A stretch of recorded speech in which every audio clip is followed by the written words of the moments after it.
Welcome back to more 2d6 Dungeon. Last time we started our exploration of dungeon level 6 and have found a few rooms, but none of them part of one of those new room sequences.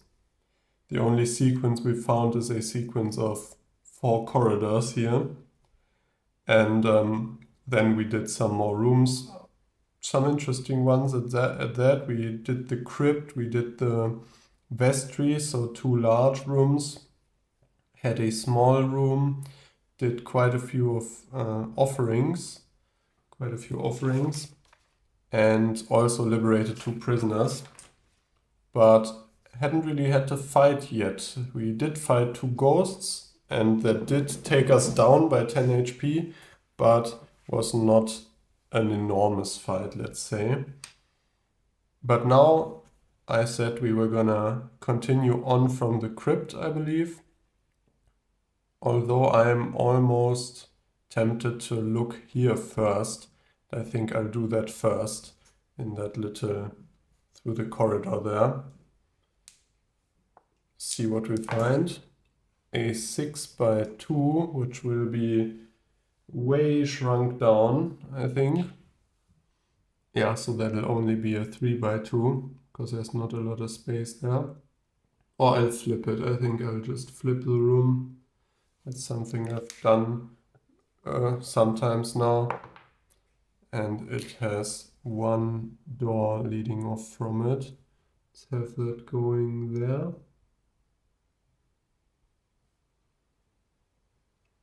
And we'll just make this a very, very long room like that, which will be room number 7. And let's see what that contains. So a 6 and a 3. That is not part of a sequence. That is a paneled room. Yeah, just double checked. So the walls have been lined with wooden paneling, and into this words and lines have been carved. And it's got random exits and is not unique. Let's roll for the exits first, which is the first time we're rolling on exit table 6, I believe. 2 and a 5 is reinforced doors and all of them locked. So, locked door at a 10. Like that. Okay, and now let's encounter the actual room. So I read out the description already. It looks as if someone has been writing some crazy scripture, but you cannot read it. Roll on interruptions and unexpected 3. Okay. So that's all there is to that room. Just interruptions and unexpected 3. Let's do that. I said last time, and I'll say it again, I like those interruptions table just because it's D66 and there's, I think, 5 tables of those for the 10 dungeon levels. So what's that? 36 options for every 2 levels, so 180 options, if I did that correctly. But yeah, so many entries. So a 5 and a 1. On the wall here is a large marble slab stone. It is finely cut and detailed human skulls have been sculpted around the edges. Lovely. Engraved into it is a strange language you cannot read. We have lost the ability to read in this room, or everything is in a foreign language. You may touch the stone once, and on a, which if we do, we roll a d6. On a 1 to 3 we lose 2 HP, and on a 4 to 6 we gain 4 HP. So because we're down 10 and losing 2 won't hurt us too much, and this is an expected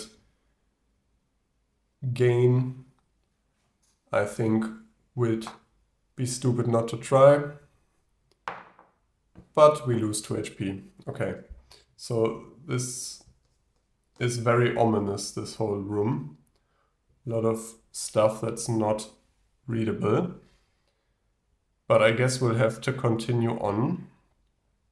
Do we go back to the crypt? No, let's try to unlock that door. So that was locked at a 10, which is a bit tough. Let's use one of our low-level lockpicks.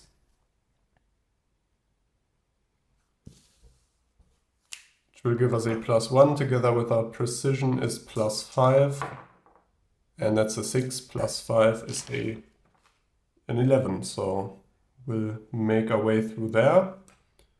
So I guess that is no longer locked. And see what we find behind there. A 4x1. Well, that does not fit in there very well. How many doors? One more door. Okay, so because that's such an awkward place for that, I think I'll have to connect these two up together. But I'm still gonna put in one more door going to the right here.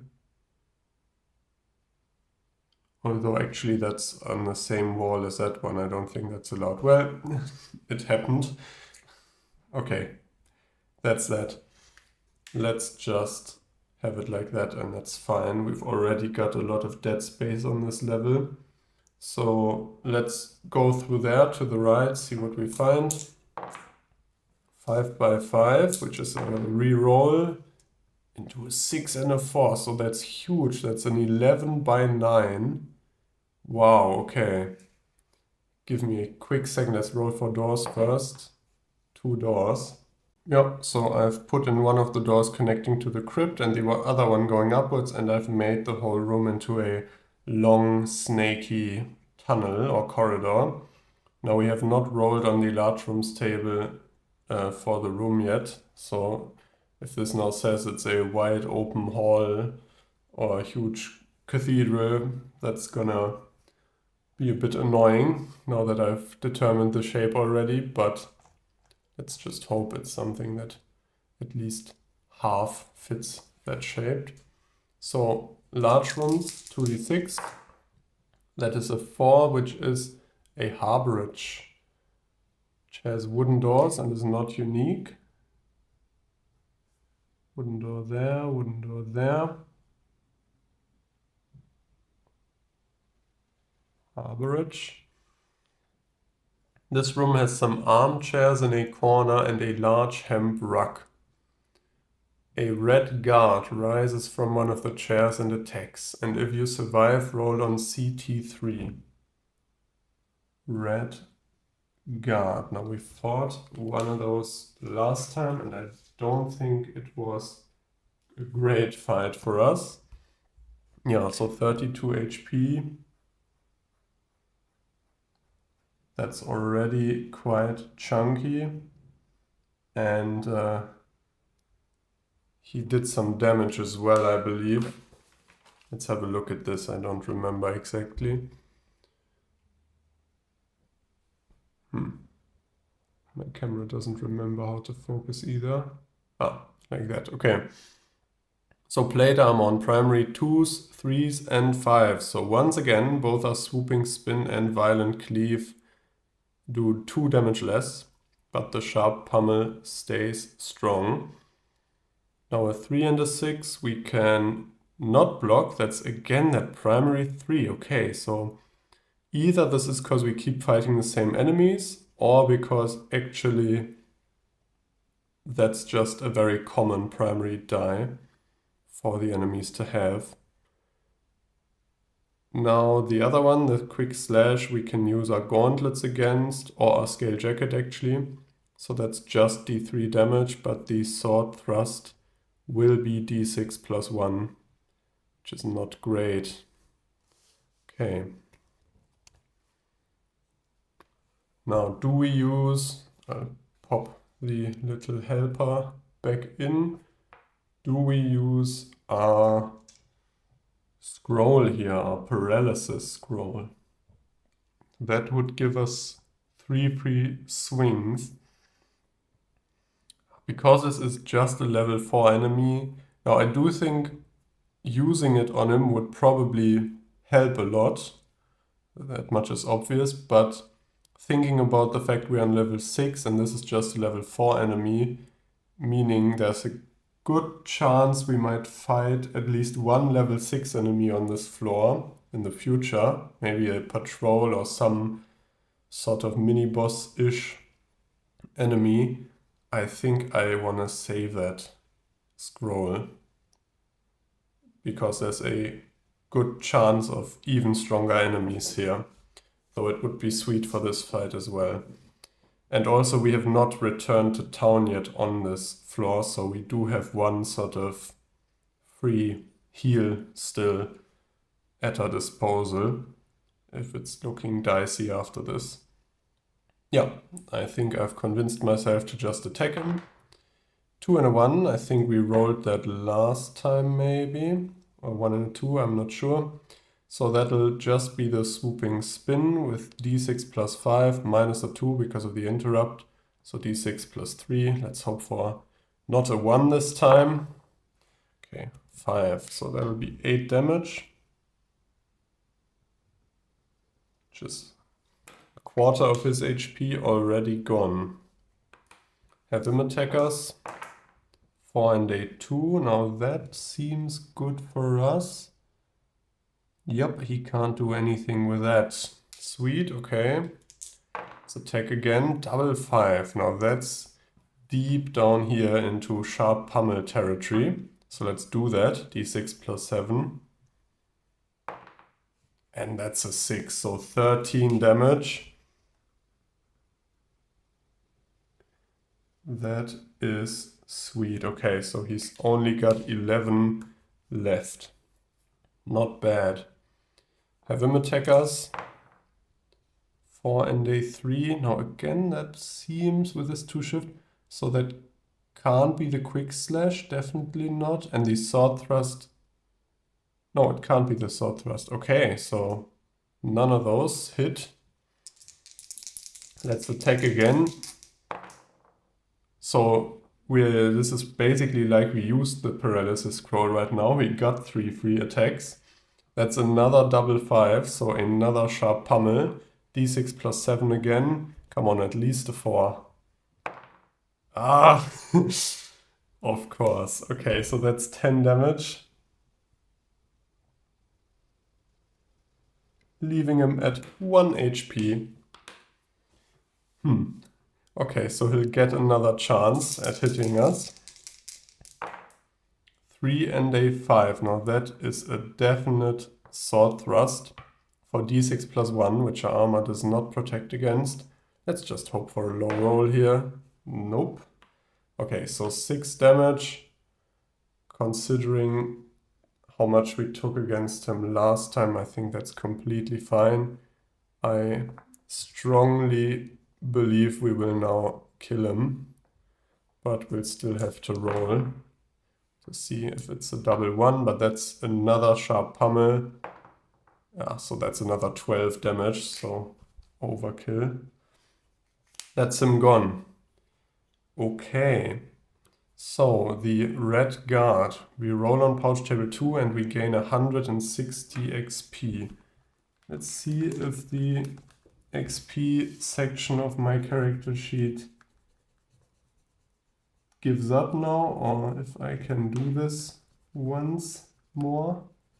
I think it's fine. I can't even read that. So 160, that will be 5,749. Ooh, this paper is already...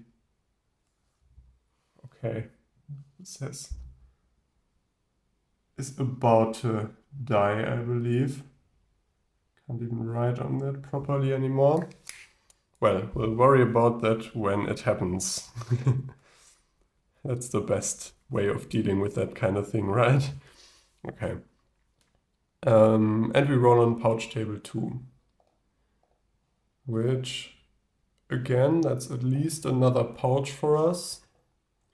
Although at this point, pouch table 2 seems a bit lame almost.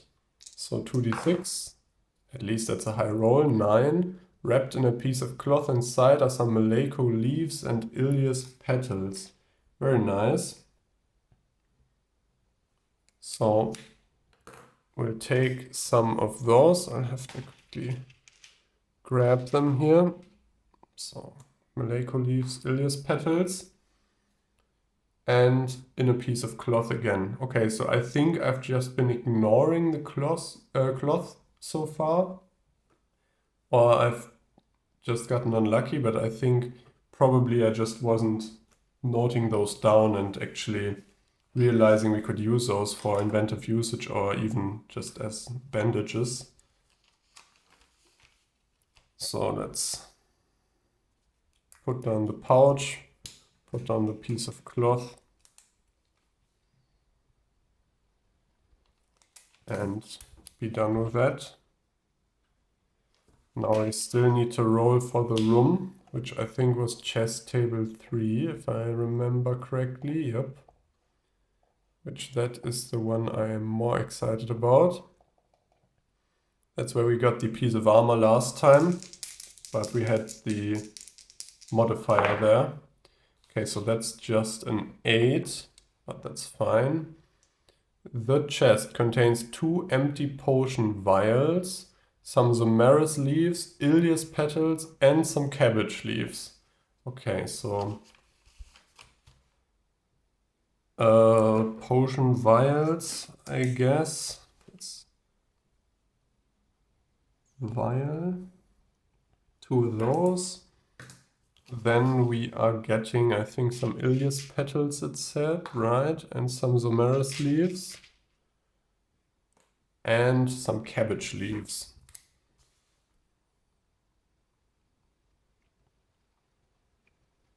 Could start improvising rations as well. We have a squash, we have dried pumpkin seeds, which you could chew on. We have an old carrot and some cabbage leaves, and anything else edible? Not really. Depends on your definition of edible. Okay, that's that. And I think we are done with the large room. And just will try to open that wooden door up there. See if that's locked. It's not, barely, but and a 2x5. So I have to see how to fit that in there. Actually, I think that fits exactly up to the border there. No, that's 6 squares. Okay, annoying. Let's roll for doors. 3 doors, so it'll just have 2. So I guess 1 here and 1 here, why not? And won't quite reach the border of the foundation. And that's going to be room number 9, and that's just going to be a normal room. Double 2, okay. Let's see here. Oh, I think... Oh no, that's not part of a sequence. I want to find one of those room sequences really bad. I think that could be fun. Okay, but this is a burning shrine. Burning shrine, which is unique and has metal doors. Uh-oh. So, 1 there and 1 there. Black flames seem to be burning a slate shrine. You see it is dedicated to Grakada. You can place a correct offering and gain a favor point, but it will burn your hands. If you do, lose 6 HP. Now Grakada likes all kinds of I think stone and stuff. Yeah, forged metal, coal, stone and rock and sand, which we do have that forged blade. But 6 HP is a bit, I gotta say. Though the forged blade would give us 2 because it's a +1. So I think actually we might do that because that way we're maxing out the Grakada favor. Let's do it. For Grakada, offer up the forged blade and get burned in the godly fire, I suppose. Sounds like something a fanatic would do, but okay. So we're going down to 46. Granko is probably not that sane anymore at this point with the stuff he's seen. Also, I just realized the Maleko leaves are now 7. And I said earlier I was thinking about putting a max of 6 for each herb, and I think I'll leave it that way. I think that's reasonable, just so we don't stuff our pouches with insane amounts of herbs. So let's see if we can use one of those Maleko leaves, especially now that we just took damage. I don't want to just chew it because it's just 1 HP, but let's see what else it is used in. If there's anything else that heals us. Okay, so a healing balm actually, or the chewed Maleko. So what else does the healing balm need? Ilias petals and Maleko leaves. We have plenty of both of those. Heals 10 HP once per room. And does not seem to require a container. I'm not sure.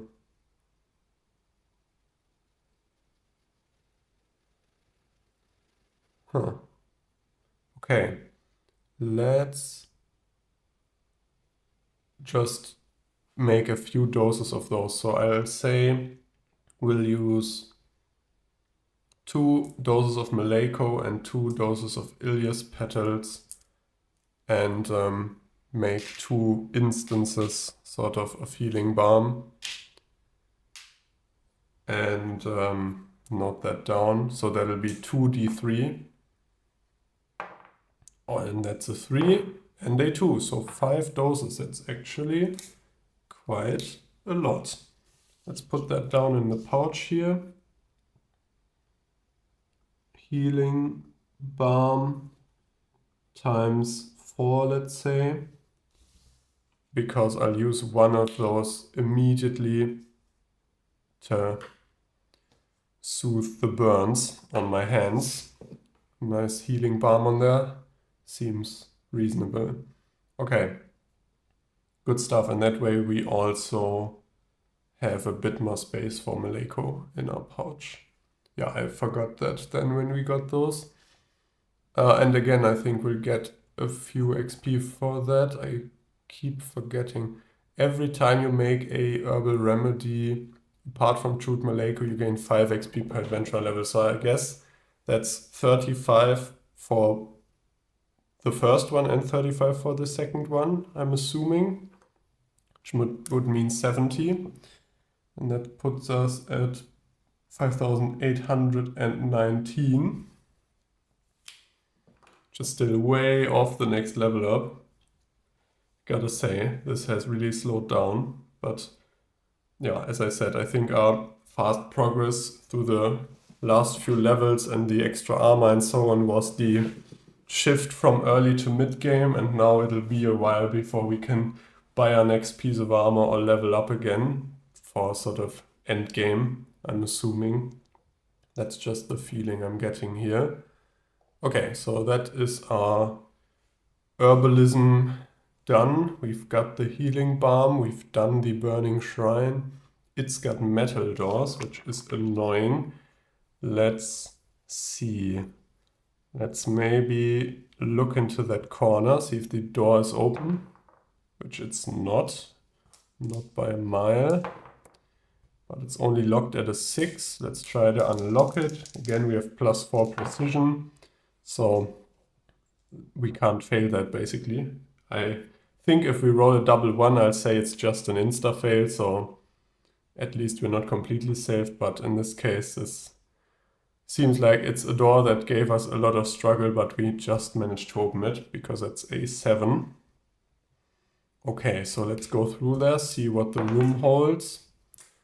A 5 by 4, which, looking at the map, I'll just put like that. Now it's a 3 by 5, but that doesn't really change any connectivities or anything. Just makes the map a little prettier in the end. So that's the room in the corner there, and that'll be a dead end.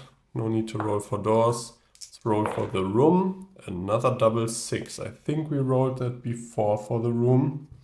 So that might be something we have to re-roll.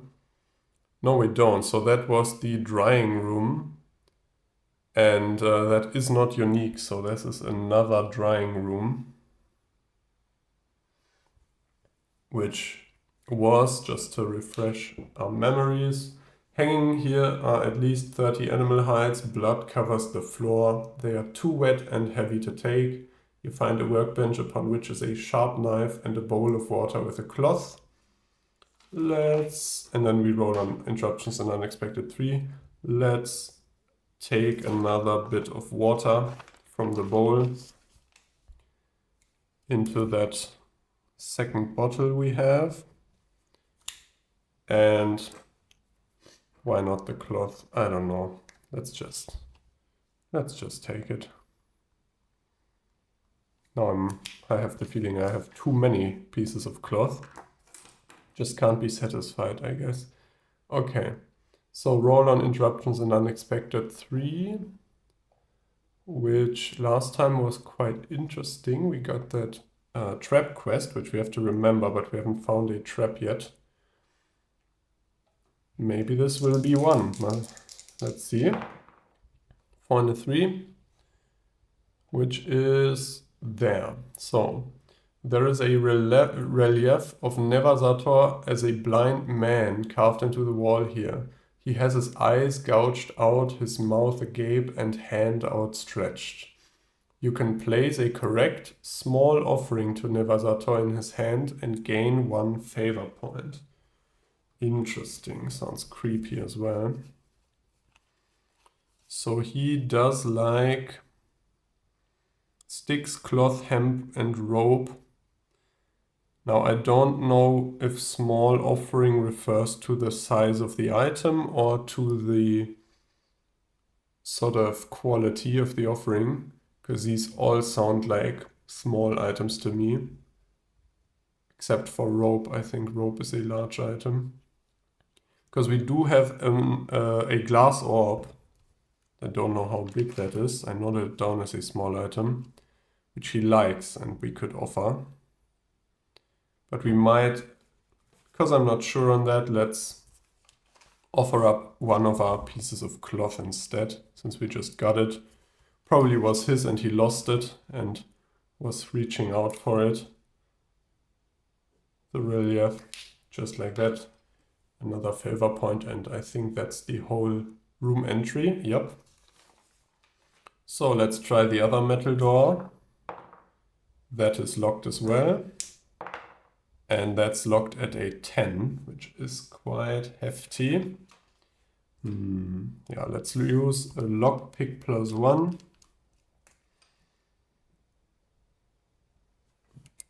Again, I'm kind of conservative with the +3 lockpicks because they are nice to use if we want to sort of guarantee we're able to open a door, or maybe a lock on a chest or some, like last time we found like, I don't know, maybe even a cage with someone inside and so on. So I think it's good to keep those for sort of emergency situations. Because if we won't get through there. It's annoying, but we can still wait in front of the door. So that's a +1 with our precision is a +5, and the door is locked at a 10. And we rolled a 9, with +5 is 14, so we can open that no problem, see what's behind there. Also, I noticed I didn't mark down the drying room there. And that's a 4x6. And that will probably only have one door, despite that roll. Yeah, I think we can only fit one door there. Let's put it up against the corner there.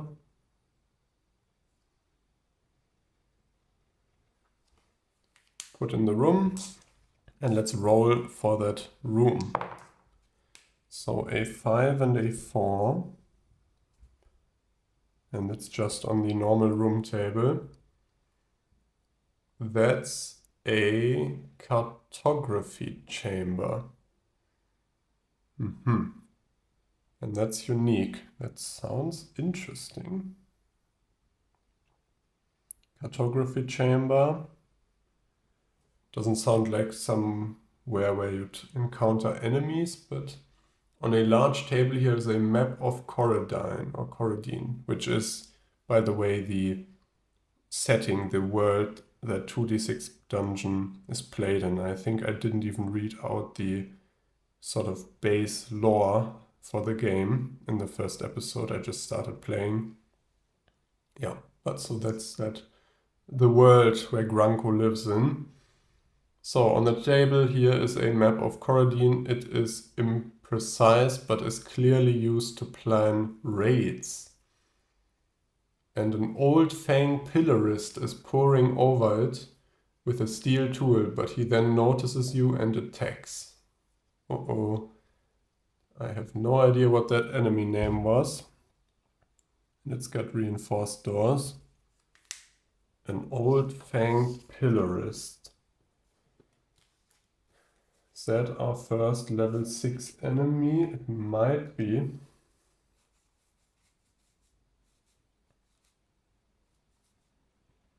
No, I don't think so. So that might be a lower level enemy that we just haven't seen yet, or I have forgotten about. So it's not a level 4, not a level 5. Oh, interesting, is this a level 3 even? Yep, sure is. Interesting. So we've seen 2 ghosts and the old Fang pillarist and the red guard, so only level 3 and 4 enemies so far down here. But I mean, obviously not every room can hold a level 6 enemy. That'd be probably too deadly. Yeah, but so he has 24 HP. And we'll look at his maneuvers in a second. I'll just quickly put in his HP like that and bring him up to the camera so we can have a good look. 24 HP, 2 shift, which is nice, gives a pouch and a potion. Interesting. We don't have space for that potion, but we don't really have one we want to use in battle either. So I don't know, we'll have to see what potion we get from him and then decide. Maybe if it's a healing potion, we can just use it immediately. So his interrupts on primary 5s and 6s, so the sharp pummel for 1s is actually weakened, and the form block on secondary 2s, which means the swooping spin is also weakened. So we really want to do a violent cleave, I guess. Although the swooping spin will be doing d6 plus 4, and the pummel and the cleave will be doing d6 plus 5, so both the same. Again, primary 3, which is annoying, but this time we have the secondary die, which is a 2, so the heavy swing will be blocked, and the glancing blow will be blocked as well, both by our gauntlets, of all things. So we will be doing, or he will be doing d6 minus 1 and only d3 minus 2 with those, which is nice because this guy seems a bit chunky. I think it's okay because he's level 3 only and doesn't have insane HP like some of the ones we found, and a huge damage and also only 2 shift, but yeah. Let's attack him outright. Round 1 and just see how it goes. 3 and a 5. Now that is down here where we have the choice between the sharp pummel or the violent cleave, which both do the same damage, I believe I just said, right? Yeah, because the pummel does -2. Okay. So we'll just do d6 plus 5 with one of those. And that'll be 7 damage. Which is already more than a quarter of his HP. Let's have him attack us. 6 and a 4, which he can easily shift into the 6 and the 5, but I'm not sure. No, he can't get to the heavy swing. So this will be the glancing blow. So d3 plus 1, -3, so almost no damage probably. Wrong die, almost rolled a d6. But he rolls the 3, so d3 minus 2 will be a point of damage. Like that. And round 2, let's attack. 2 and a 1, again we've rolled that quite a few times now, I think. And that will only be the swooping spin, d6 plus 5, but gets hit by the forearm block, so only d6 plus 4. And we only rolled a 2 as well, so only 6 damage. But still, since he doesn't have that much HP, 6 damage is fine, I think. Oh, sorry, didn't want to skip his turn. He has to attack first. 4 and a 6. Can't get to the heavy swing again, which is great for us. Actually can't get to the glancing blow either, because he'd need 3 shift to switch those. Yep, so could have skipped his turn without it mattering. That's an exact strike of the violent cleave. Yep, which we will gladly do. So d6 plus 5 and the shift plus 3, so d6 plus 8. Only rolled a 2, but did 10 damage anyways. Which leaves him at a cool 1 HP, as it should be. Can't believe this has happened so much. I think last floor, the one before that, it was always 2 HP, and now we've had enemies at 1 HP several times. So he rolls a 3 and a 6, which he can't do anything with again. He's just missing the whole time. I don't mind that in the slightest. Let's roll, see if we can't finish this.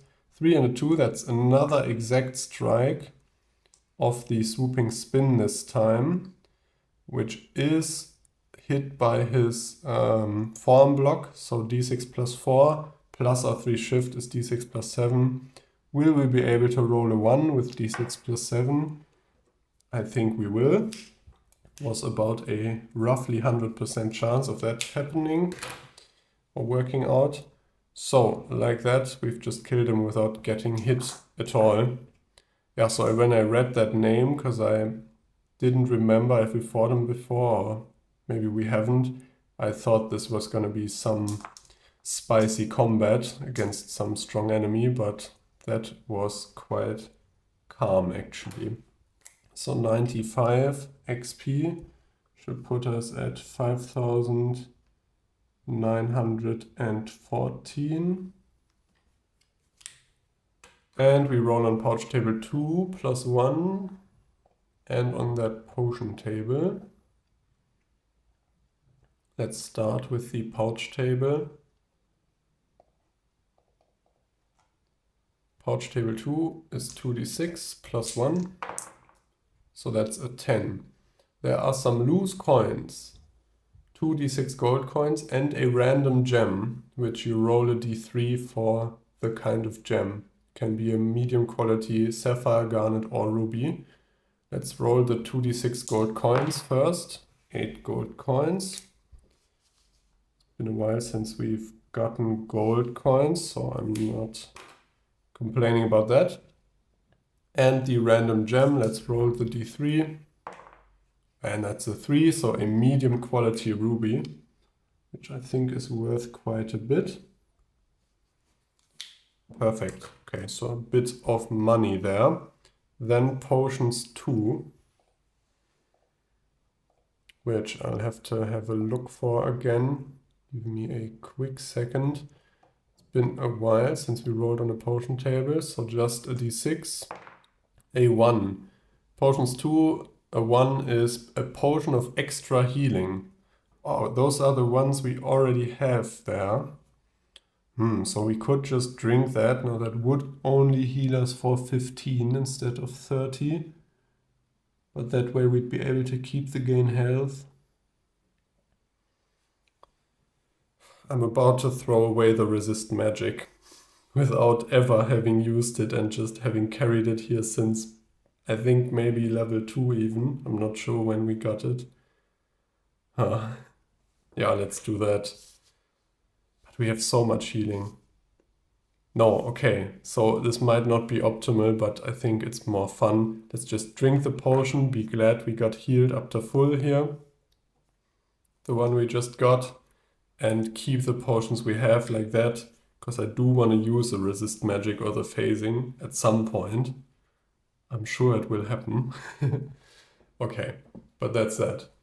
So the cartography chamber, did it say anything else? No, I don't think so. So reinforced doors, unique, and that's all there is to that. And I think that's a fine time to end this video for now. We've done, what's that, 5 rooms, 1 large one, and had an interesting fight in the end here, and also the red guard earlier. So I think this is a nice little chapter or video, and we'll continue through the reinforced door if we can next time. Yeah, so far level 6, not that eventful, especially now that we're healed back up to full by finding that potion. I could really use some more, maybe combat or something, but the level is already so full because of the weird corridor situation we had going on there, then the dead space I left down here, and also these large rooms. Remember, this is just as big as it would have been if we'd be doing the map normally, because it was a 9 by 11, and I think all it had, well, it did have the red guard, but yeah, like we had, for example, the large one down here, and that only had, I think, an offering to a god, and that's it. So sometimes you get large rooms that take a long while, and sometimes you get some that are just a very quick 1 die roll or 1 offering, and then that's the room. Yeah, so maybe you will find a level 6 enemy after all, because I'm kind of apprehensive of just going down to level 7 now, since, I don't know, I feel like we haven't really gotten much XP on this level yet, and I don't want us to fall behind, though I don't know what the intended level, character level for each dungeon level is. Well, anyways, so we'll find out next time, look behind the door there, see if we maybe even can find one of those room sequences. We haven't managed to do that yet either, and I'd really like to see at least one of those. Yeah, but that'll have to wait for the next video. So far, thank you for watching, and I'll see you next time, and have a nice day. Bye bye.